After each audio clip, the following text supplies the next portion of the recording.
match dude. Aber on the model dinner. Aber on the model dinner. Dan is so deligal. Look, see, go, sit,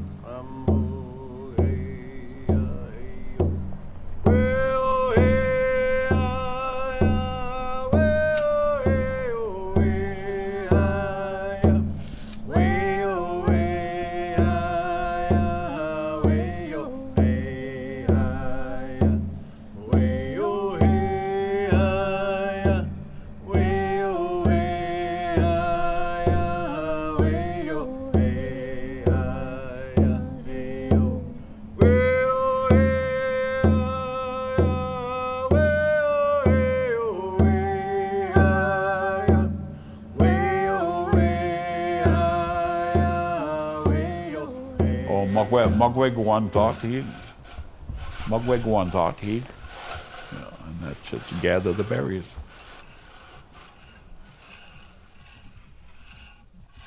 Well, the blueberry represents a very important source of food. It was really important when all other resources were gone. The blueberry was always there. We can depend on it. People traditionally planted gardens, fished, hunted, everything, and they were migrant people. You know, they moved around with the seasons, and they followed the animals, and they followed, you know, the berries. Well, it'll be like a moose. We don't know where the moose originated, but we've known they've been here all along. So there's no really, the history I can give you is tell you that the creator must have put it here.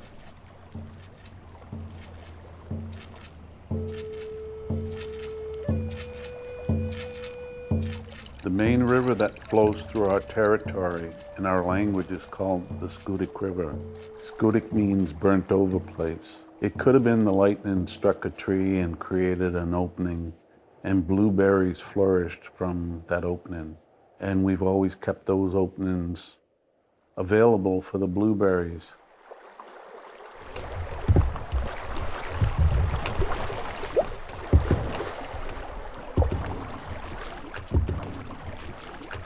The area here for the Passamaquoddy was considered Wabanaki territory, and our territory extends from the easternmost part of North America to Maine. Wabanaki means people of the first light. We see the first light as the sun rises in the east. The Wabanaki make up 5 tribes, 5 nations: the Mi'kmaq, the Maliseet, the Passamaquoddy, the Penobscot, and the Abenaki. The majority of Mi'kmaq live in Nova Scotia, Prince Edward Island, New Brunswick, Quebec, and Maine. The Maliseets live in New Brunswick and Maine. The Penobscot live in central Maine. And the Passamaquoddy, whose lands are crossed over by 2 countries, have the international boundary line going through the center of our territory.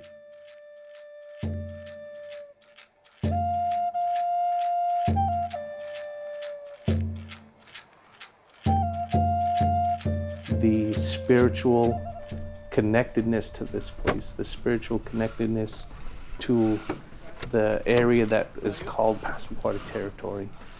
And we were taught how to take care of it, how to live in balance with it. We were taught how to harvest what we needed. And my grandmother talks about when she was out raking, and then my father, and then my uncles and aunts, and myself and my wife, and then my kids. So it's been passed down for at least 4 generations that I know of. My family and other tribal members have come down for many, many years to help rake the wild blueberries. But we did not own the land until the land claim settlement in 1980.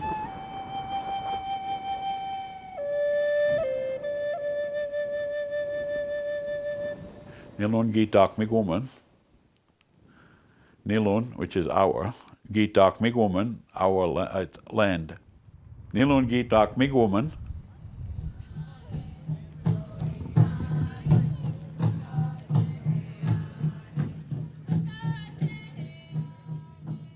I saw the lands, it was beautiful, but I didn't know how much of it was ours.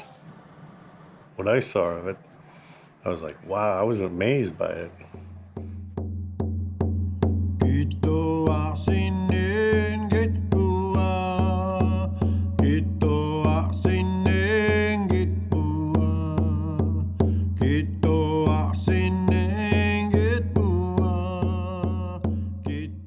The land claim settlement gave us, I can't remember, about $26 million or something like that to purchase land so that it could become part of the acreage that we were to acquire. I think Penobscots were to acquire 150,000 acres, and we were to acquire another 150,000 acres that would become trust land.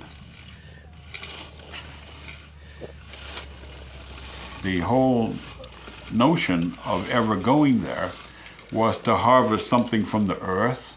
You know, it's not all money, it's a part of doing something that comes out of the earth.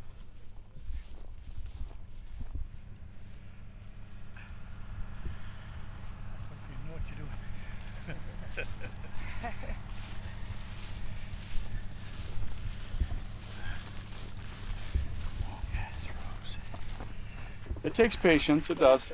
And you know what? Some of these guys that have been stringing for a while are quicker at it, so they sometimes the pace to keep a pace. But yeah, these ladies have been doing it for me for, geez, how long, Terry? You've been doing it forever. 10 plus years. Yeah, I like that answer. Huh? That's how I should have said it the other 10, day. long time. Probably 10. Lacey, this is her 4th year. She was a greenhorn. She's now, Not that long ago. can't drag her off the fields. Well, you're Get how her off old? there. Yeah. But this is my crew pretty much, other than the other ones you saw out here the other day. Their job starts tomorrow at another level, so that's why they didn't come out today. That seems to be their tradition.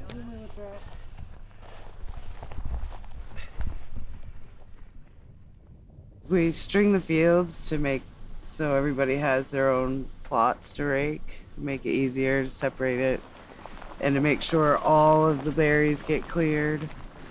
Not just, you know, don't want to waste any. We can show you where the valley is. As you guys work this way with the stringers, just at the top of this crust right here, you'll see there's a big valley. It's a very deep valley, and that's the area that they're talking about. Obviously, we can't go with all this equipment in the vehicle. Thank you. I would have done it if we were coming back. Oh, smack her in the head. Concussion. Whoops.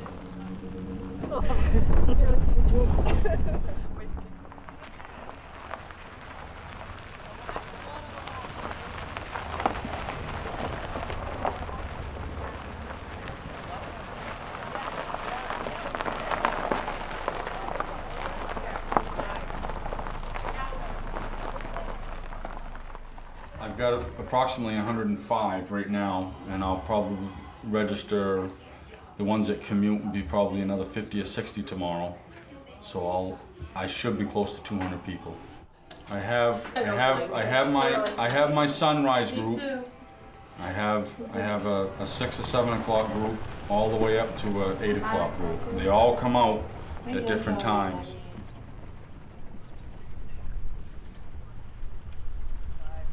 Couple 60s, 360s.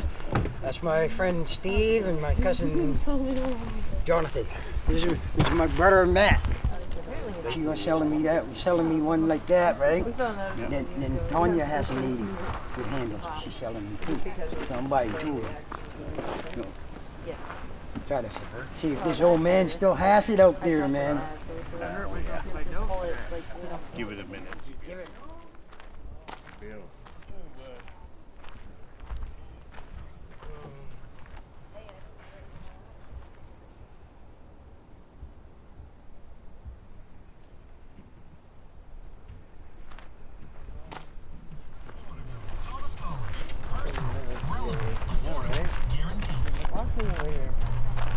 Morning. How are ya? Good to see ya. It's only been 4 years.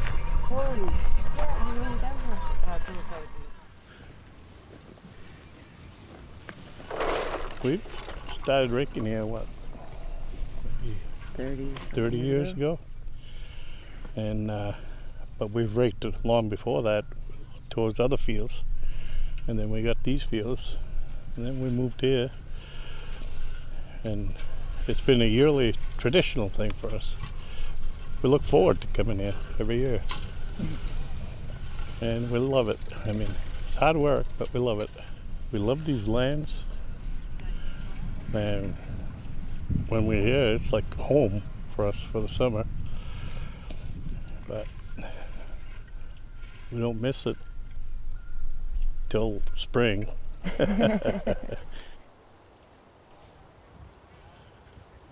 We look forward to seeing all the people that we've seen throughout the years. And like Donna, she hadn't showed up when we first got here, and then we waited, and she still hadn't showed up, but then we seen her, and it was just awesome. It was just awesome to see everybody. Oh, I love it. I love blueberry raking. It's probably in my blood, I would say.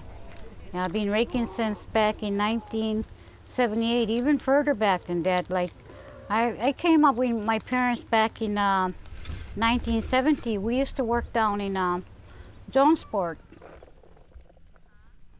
My grandkids are down here. Victor, Leon Jr. is down, Faith, Justine, Lenny, Layla, Silas, Avalon, and baby Patrick will be up Monday. Yesterday I helped Layla rake a few boxes, and yesterday I also helped Justine with her section. Today I kind of helped Layla out a little bit while we were doing a short section today. That's them and Maddie.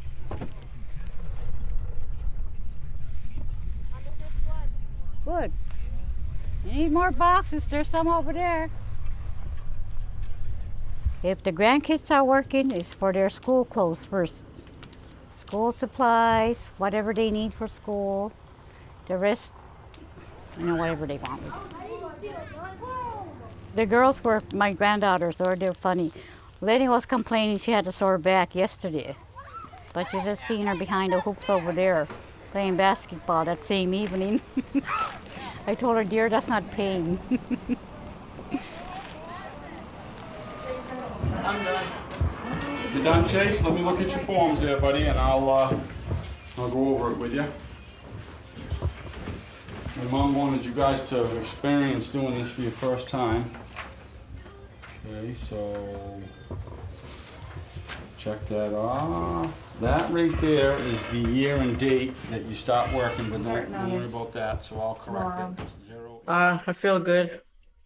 I'm kind of excited.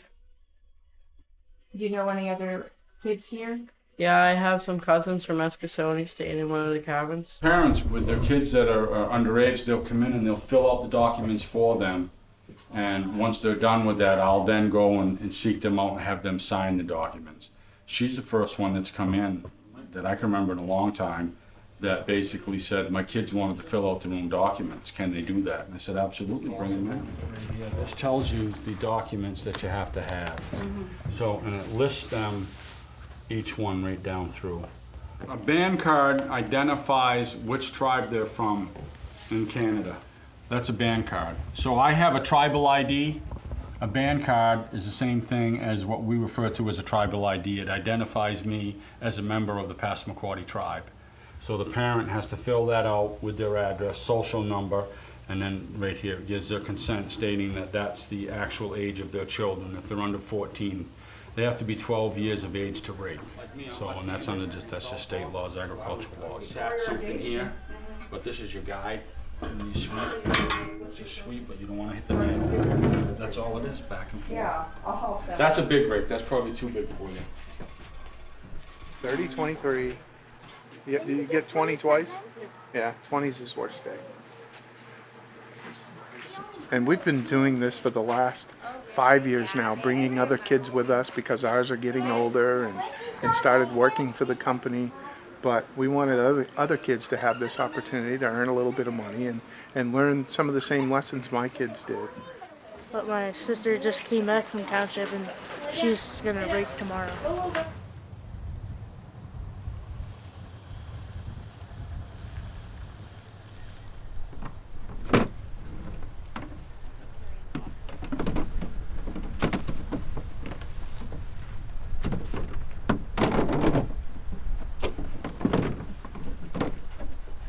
my son, me, Kenny, Lynn, Ariel, to my daughters, and to my other daughters, Martha and baby Lynn. So there's 7 of us. They're right over there. There's Ariel there. She has a white Jeep, and Lynn has Rick right next to her. So they both took double strips. They're good pickers. I guess Newt was the first one to take a double strip. I don't know how many he got. He's at the camp now. Because my first time in Eliana in Mink, DWJ, 78, DWJ 15. I done to high school close today, would you come kick? Nina, would you come kick? That was me, I jam. At no quite easy, you got no quite me on it. And in Elia, I done to eyes. Should Nina, they move so close. First day, make nasi, because you might work good idea. When in the morning, about what you do that way, Elia Menka was good idea, because he be but no doubt soon, sneakers and no doubt some delay, nasi. Now, what's the way we got a little one, that's good done. When you make that way, when Elia, that way, Nespanem, that way. Anyway, what can you do, Masiana, first day, Bassi Corsi Mada? Ala no doubt sneakers and I rona waligi, Ala. Deluadage, Catherine. That's a demon kickle dus. Nina 14, kitchen my blowas not till what. Sabona do that you could hear this till what. Next day, 20 never one. Kitchen a mile, I do the blue pay Davis near the wood. Anina Eblawasi gets.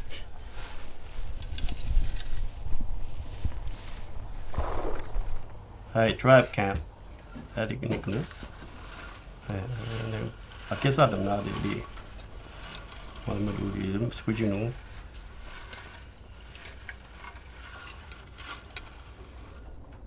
And then I'm sitting. Switching on. I'm not going to move there. We'll get along out there. What am I doing? I boss me there. What am I doing? I'm here with them. Regina. I'm out here right from sunrise till sunset, making sure people ain't overheating. Don't want to have people getting heat stroke. I know my people that are diabetics. I know my people that are older, the older group versus the younger group. I mean, I've been working with these people for quite a while. I have some newcomers, but it's just a matter of getting to know them also. And I don't push them. I don't tell them when they can come and go. I let them work at their own pace. As long as they come back and finish where they left off, I'm fine with that. I'm here for them. So it's not on my time, it's on their time.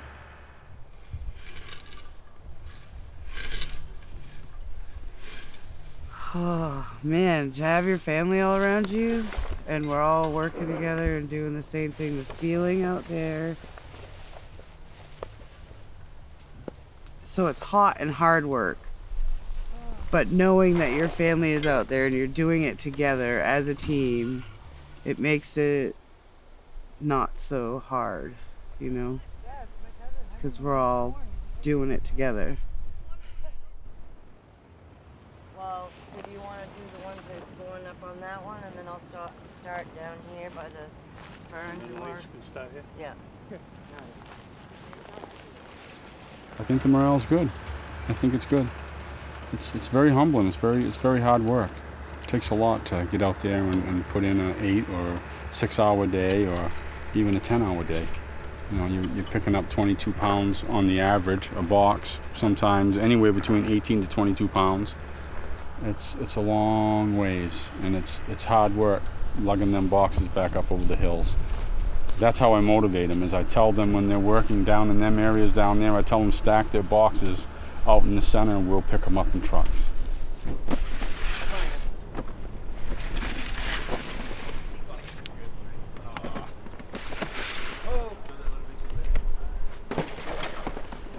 I remember when I was 6, 7, when I started, the berries were $2. I mean, yeah, $2.50 $2.50. It's the same price as they are today. Yeah, but I don't bother me. I mean, it's just the idea of raking, being able to rake.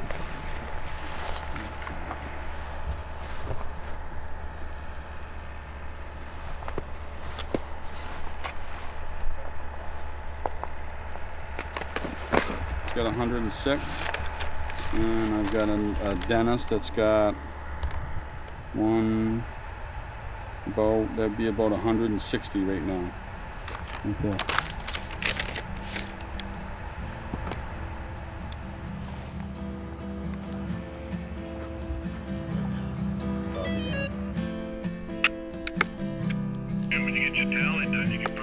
Thank Creator for life and all that sustains me.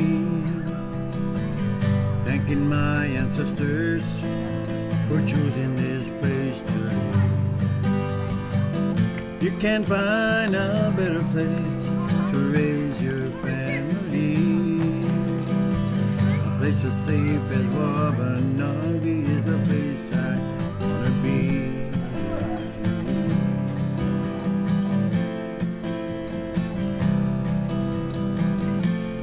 Friends, the Melody, Wabanaki Confederacy. Shared is part of Turtle Island is the place they roam free. Free to hunt and fish the waters to feed their family. Our dances tell the stories, our songs that sought victory. That's Indian bread. Yeah, just made it in You now. must know that. Bannock, you guys call it? Yeah, made 4 cents. Try a piece. It's good. Made by a pro. I made it. We call it 4 cents. It's Indian bread. It cost 4 cents to make it one time. Grab yourself a plate there. There's a lot. We We speak Mi'kmaq. Mi'kmaq. Yeah. Mi'kmaq language. She was in the immersion program. She graduated from the immersion program. And that starts from K2 to grade 4. grade 3. Grade 3. And that's all you learn is Mi'kmaq. Yeah. And she had 1 year in there. And then he's starting school in September. And he'll be going in the Mi'kmaq immersion program also. Eskasoni is the largest reserve in Nova Scotia. There's about close to 5,000 of us. Well, this is the largest Mi'kmaq Yeah. reserve in the world.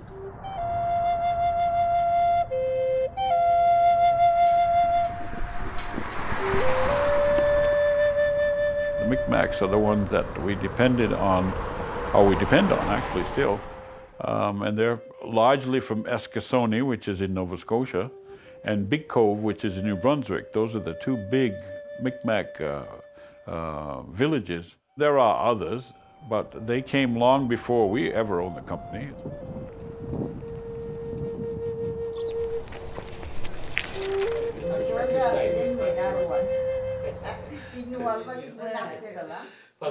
Our elder Susie Marshall can remember her childhood days raking.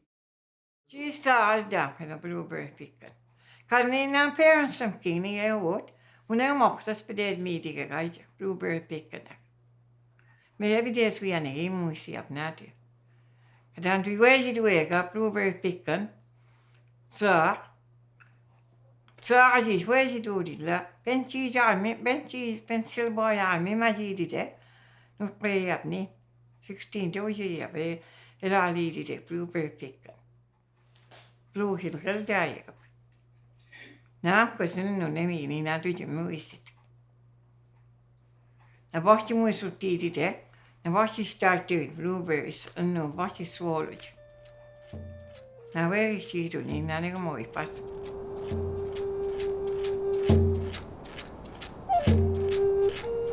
Since I can remember, and I would say about 3 or 4 years old,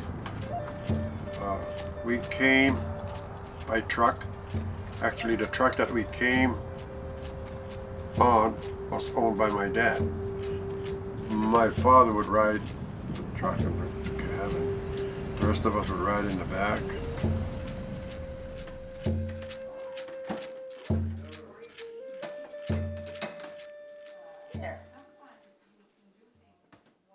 Work up down a lady. No, there will be a manega, studio, Eldasiga, Bull. I struggle, tragistuven isi lauladen family. Panagina do you tragly la avane truck panalo de lado and family. 4 or 5 families when a truckload when a beat my back to ka more eventually they go. Oh, nagis man ye na bana after every year la di na jib kana ye me. I remember one time when we went to pick blueberries. That was a long time. I remember that. I was only around 6 or 7. And a lot of people made tar paper shacks, just for a few weeks there. And one day there was a big thunder and hail, and all the hail went through the tar paper shacks, just like paper. It was so big. I remember that. The canoe was our connection between each native community. We traveled and visited, we traded, we had sacred ceremonies together. Back then we were like the eagle, we could travel wherever we wanted to.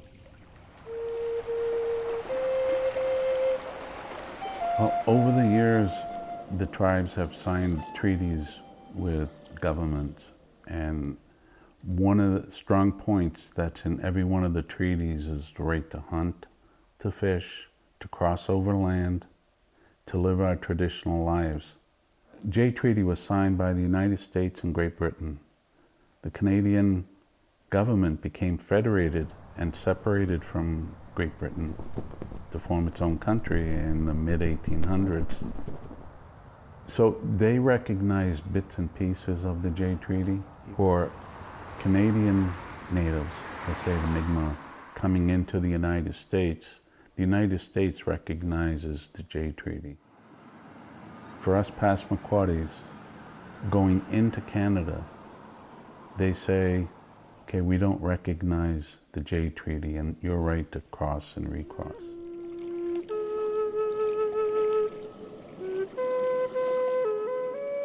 Everybody looks forward to it. It's a good trip. It's like getting paid to go ahead and have a vacation. We go after our son's birthday. Our son's birthday is August 2nd. They'll ask for our tribe card. When they know we're going up for raking, they ask for our letters, which we get from the band office. And you have to ask for a letter, and it's stating that you have more than 50% Indian blood in you, and you're able to work between the two countries and pass freely through the border. So you need that along with your status card and an ID. When I go to Maine, I make sure I'm in good shape. And I figure there's nobody out there that can beat me with the boxes I make. I'm a really competitive person. Who comes here? It's people from New Brunswick, that's native people, and from Nova Scotia as well, some from PEI, and also local people, and people from far away as New York City. It's hard work. You're out there and you're bent. Your back is bent over like all day, and especially in the heat. With this increase in heat, I guess the climate change, getting hotter, warmer every year. You have to be in good shape to be out there. Hopefully 100 boxes by 5 o'clock. Hopefully. Yeah. Oh, same, they'll me usually, same pace every day. First day or last day, same pace. Yeah, my family, my two boys are right there. My records is by, not by the day, but by the paycheck, I guess. And by the boxes of end of the week. I got a record of 245 boxes in one day. That was 2 years ago. and the berries were good, and they still had a lot of berries, but I had to go home for a funeral. What I like about it, because we're in such like close quarters, my kids have to like mingle with each other, and it's like getting to know one another all over again.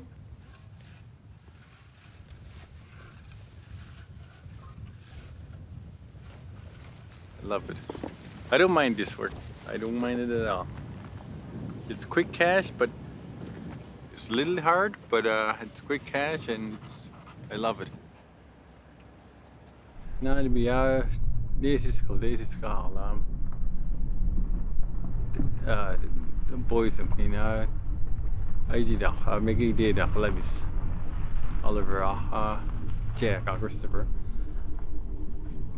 Gaskim till 9 days did a handy. I see how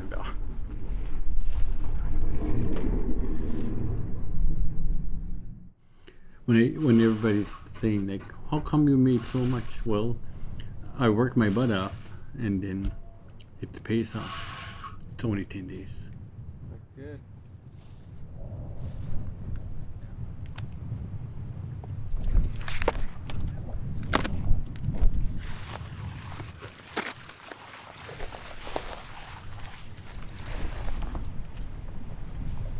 This is my regular routine.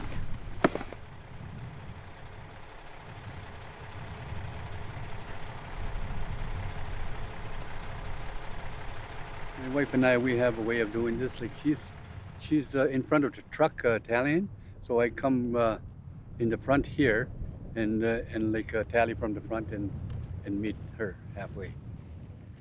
She has the real tally, but I have just a little notebook here, so I have to write everything.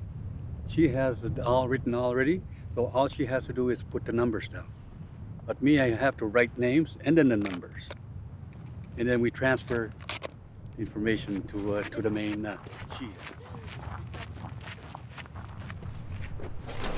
It's nice to reflect very much on the cultural aspect, but it also was a business, and the tribe expected us to make good on the business. So we try to learn as much as we could, as fast as we could, because one of the goals that we set was we'd like to have this operation as soon as possible have a lot of native involvement at the administrative and top head, so that we could determine policy, and we wanted to have as many native people as possible involved in this business. That was our primary goal.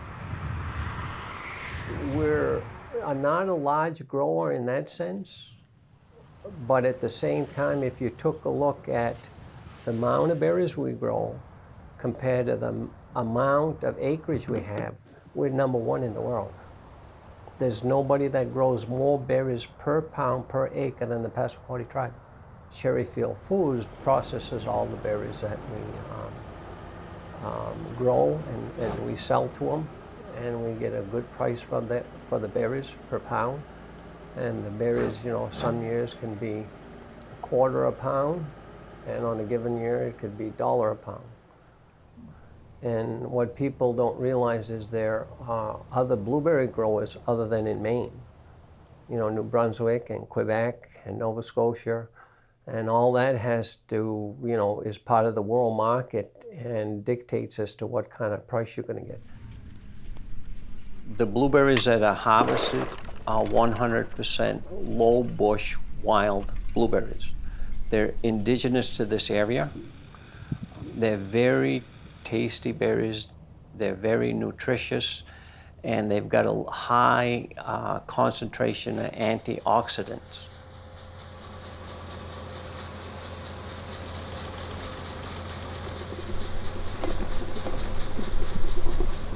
We've only been harvesting with mechanical harvesters to bring the berries in for about 4 years, and there's a couple of reasons for that. We're improving the lands as far as we're removing the rocks, and we're land leveling to make the fields flatter. And once you do that, the mechanical harvesters are able to harvest those lands. There are many areas where the mechanical harvester can't go. You know, the ground's too rough, and uneven, big hills and stuff like that. Hand picking's dwindling down because now they're bringing in harvesters. And that kind of hurts my feelings. I'm hoping that in the future our kids get to rake some of these berries.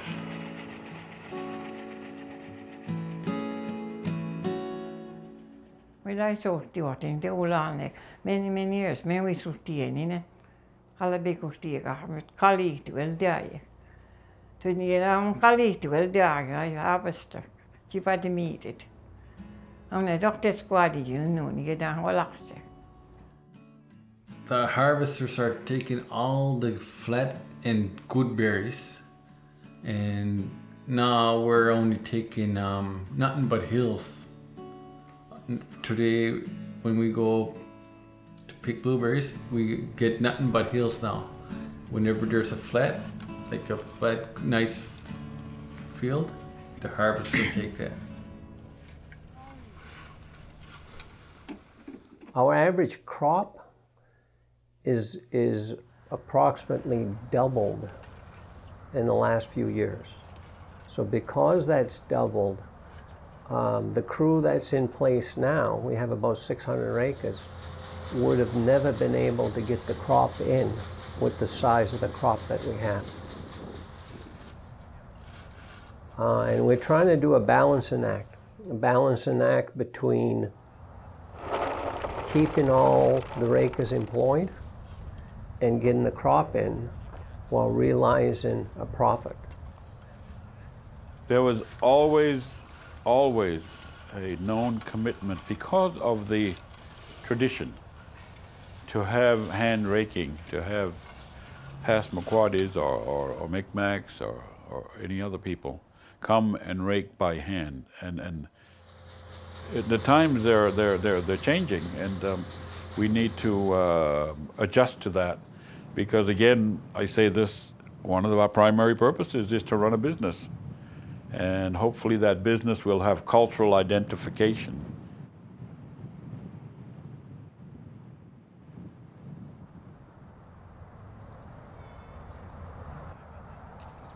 Something magical about it. When you say spiritual, something magical. Something happens, something transpires. It's like winning a lottery, just coming here. And I can speak on behalf of most people here. They were brought up when they were kids by their parents in Washington County, Hancock, or whatever, to rake berries. I'm from Indian Brook, Nova Scotia. I drive. It's a 7-hour drive. I almost didn't come in, and I was like, I have to. It's just like a magnet. It draws me right here. It's a family. This is my family. And this is my vacation. This is when I get to have my own peace and quiet. No mom, no this, that, nothing. Even though there's a million kids running around, there's me and my little cabin. And I'm very happy.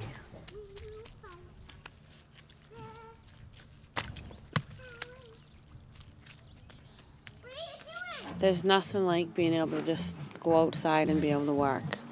So that's part of why I come to the blueberry raking. And it's a getaway for a lot of us, you know, to step back in time. We're living in cabins. We don't have running water, no plumbing in here. So it's you know, it's like a step back in time. It's really comfortable. There's a really big community here, and it's a lot of hard work, but we come more for the, I think, you know, we need the financial aspect of it too, but we also come for the social and the community and the family that we create here. Nu kina mo med nu kasi kina mo ke bem kaya at kulu suwakan so ay mo di mawali ab ne kina mo si tela e kisin update apa si kina ma si apa we ju ad kam lam dak we da sa nu da en tu na en chi na be kisin ne we bu si kina ye ta bu si di ai si kina ye Ali de monkeys ba nu to go with in me. The magic in I got me. So come along with it mostly. While I'm raking, I pray and I sweat sometimes. I feel like I want to stop because it gets so hot and it's hard work, and it's like, no, I can't. And I actually talk to my grandfather and ask him to help me, to keep going on. At the end of raking season, I replenished myself, and I've sweat, prayed, and I've done what I needed to do out here, basically. Kada when she died, when I really just after way up some away. When she died, it's part of our trade. That's not last year we took. Come along with it. After we die, I'm excited work. After we die, but then joy it, hardship it, joy. It's all good. I pray every year that we'll have a good harvest, that it'll be non-eventful as far as we don't want anybody getting injured and stuff like that. And every year I give thanks that we're able to do this another year, and that whatever we do as far as harvesting the berries, the blueberries, benefits our community as a whole. And I even share that at joint tribal council meetings. Traditionally, our people didn't look at land as an ownership aspect.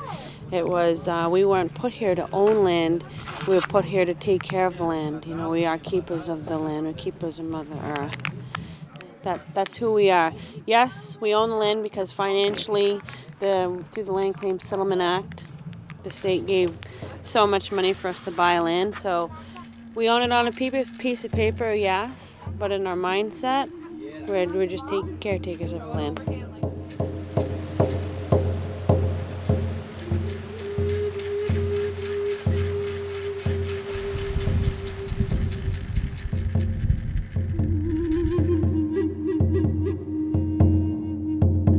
Live the way that we're taught. We were taught how we survive. What does that mean?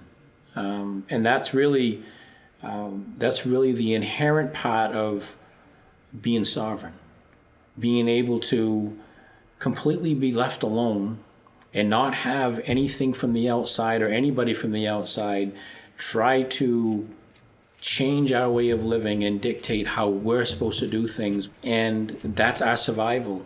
We do things differently. Yes, we do. People may say that you're different. Yeah, we are. We're really different.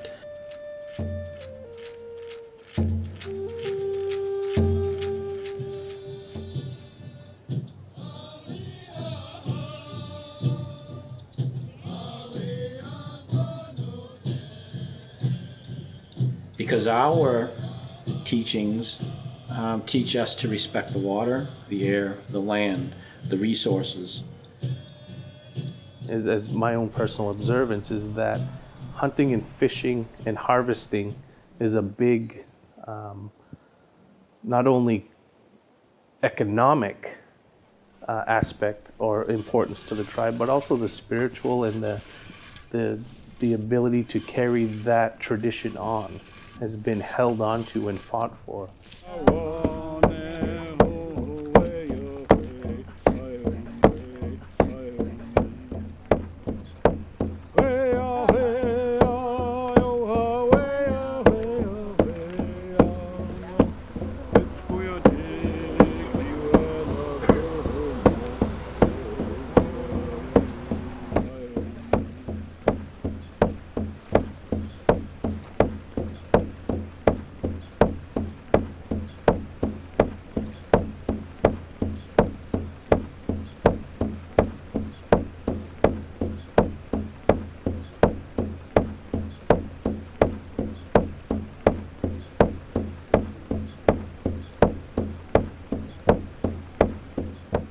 before we send you off and onto the journey, another journey down bloodstream of our tribe, which connects both reservations here. See a lot of youth here today. See a lot of our elders. And the wampum belt will be carried by Donald to Pleasant Point. Keep our ancestors in mind, those who have did the paddle and the journey before us up and down this river. Let's respect our bloodstream and the sacredness of this river as we go back down and we meet again. So safe journeys, and let's see you off.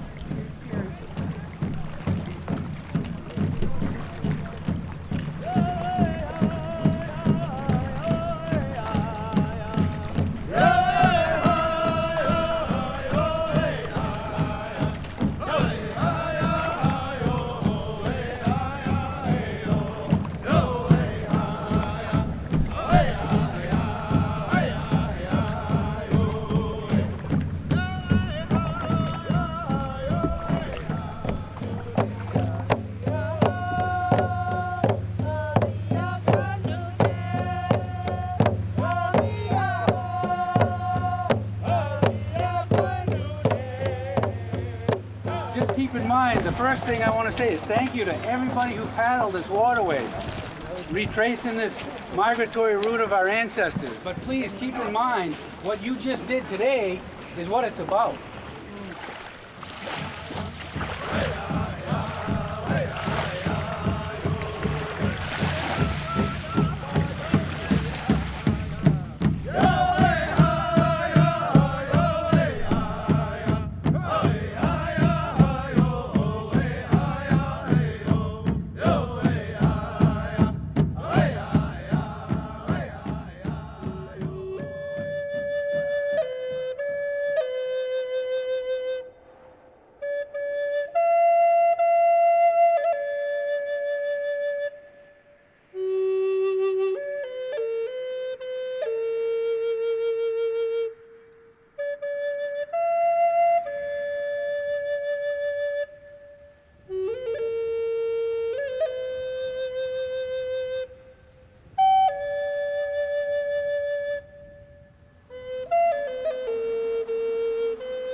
And I'm here today at the Passamaquoddy camps, Centerville to be specific.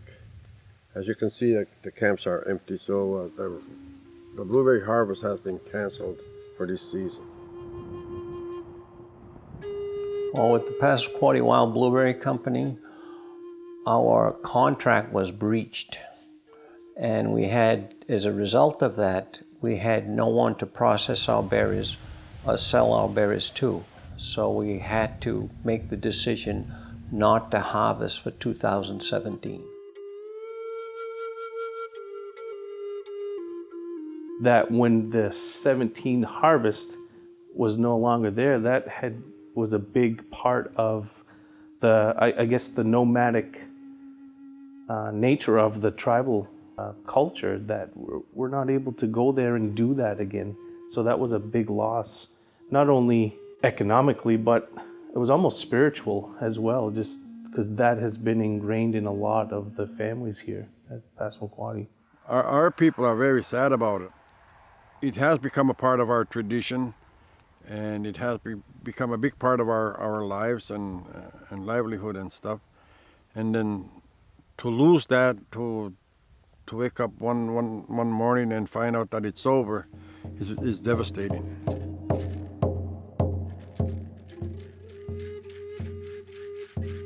So as far as 2018 went, there was a very late frost. There was a frost in June, which is incredibly unusual.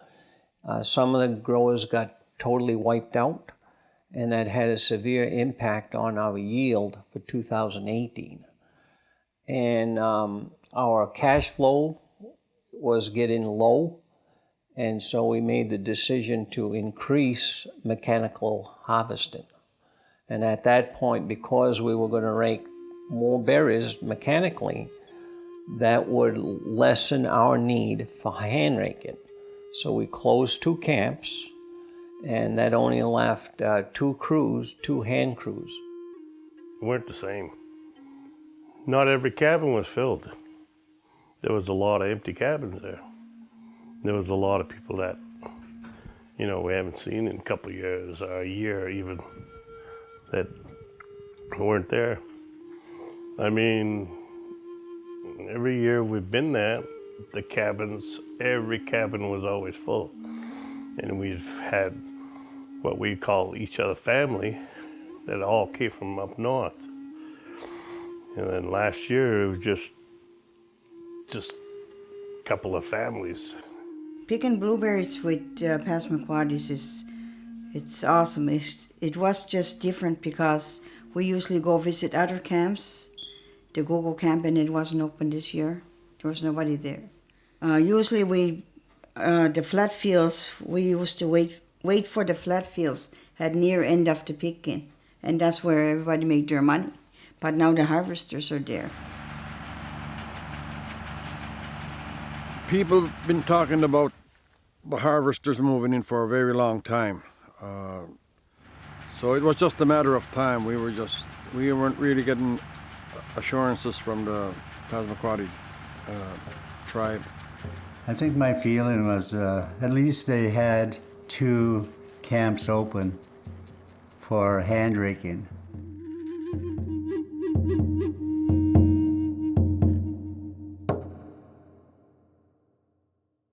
The issue is, if you looked at how much it cost you to hand rake as compared to mechanical harvest, the mechanical harvest is probably about half the cost of what it is to hand rake. And because when you mechanical harvest, you need relatively flat land. So there'll always be a need to harvest by hand. So, but we'll always have hand raking. It just won't be done at the level that's been done before.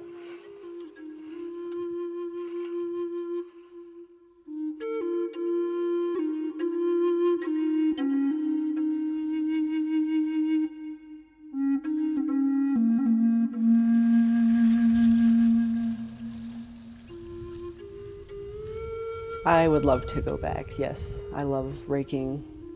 People tell me I'm crazy because I do actually enjoy it, but I definitely will try to keep going back.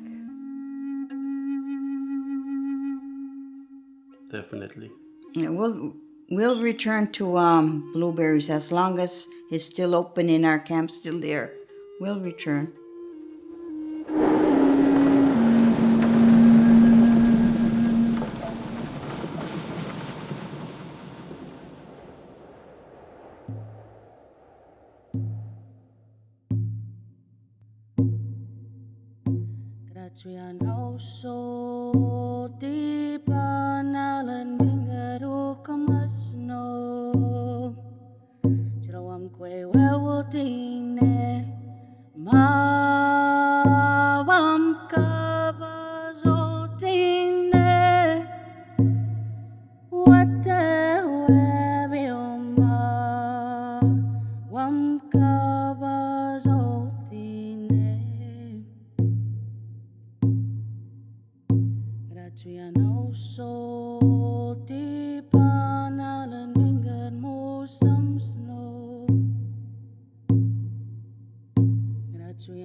Graciano